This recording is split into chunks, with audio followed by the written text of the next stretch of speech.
भाई लोग, सावन के इस महापर्व में एक बार फिर से हम सभी के चहते और मल्टी टैलेंटेड स्टार विजय चौहान जी एक और बोलबम सॉन्ग के साथ हम सभी के बीच आ रहे हैं, जिस गाने का बोल रखा गया है जोगिया। तो दोस्तों, अगर आप इस गाने को सुनना चाहते हैं और देखना चाहते हैं तो इस वीडियो के अंत तक बने रहें। हम आप सभी को डिटेल से बताएंगे कि ये गाना आप सभी लोग कहाँ और कब देख पाएंगे। तो बस इसके लिए वीडियो के अंत तक आप सभी लोग हमारे साथ बने रहें। और अगर अभी तक आपने इस चैनल को सब्सक्राइब नहीं किया है तो चैनल को सब्सक्राइब कर लें, ऐसे ही अपडेट सबसे पहले जानने के लिए।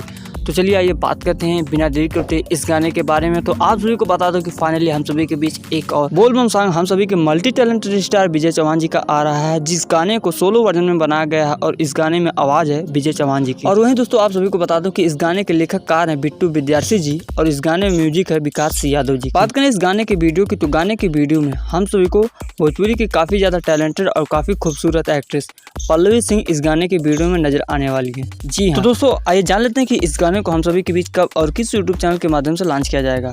तो जी हाँ दोस्तों, आप सभी को बता दूं कि इस गाने का लॉन्चिंग डेट हम सभी के बीच अनाउंसमेंट कर दी गई है और साथ ही में ये भी अनाउंसमेंट हो चुका है कि इस गाने को किस यूट्यूब चैनल के माध्यम से लॉन्च किया जाएगा। तो दोस्तों, आप सभी को बता देना चाहता हूँ कि इस गाने की लॉन्चिंग डेट रखी गई है 2 तारीख को। जी हाँ, 2 तारीख को ये गाना सुबह में 7 बजे सारेगामा हम भोजपुरी के ऑफिशियल यूट्यूब चैनल के माध्यम से हम सभी के बीच लॉन्च किया जाएगा। 2 तारीख को सुबह में 7 बजे आप इस गाने को देखना ना भूलें। जी हाँ, और इस गाने के प्रति आप अपनी राय क्या रखते हैं कमेंट बॉक्स में दे सकते हैं। और वीडियो अच्छी लगी हो, इन्फॉर्मेशन अच्छी लगी हो तो वीडियो को लाइक जरूर करके जाए।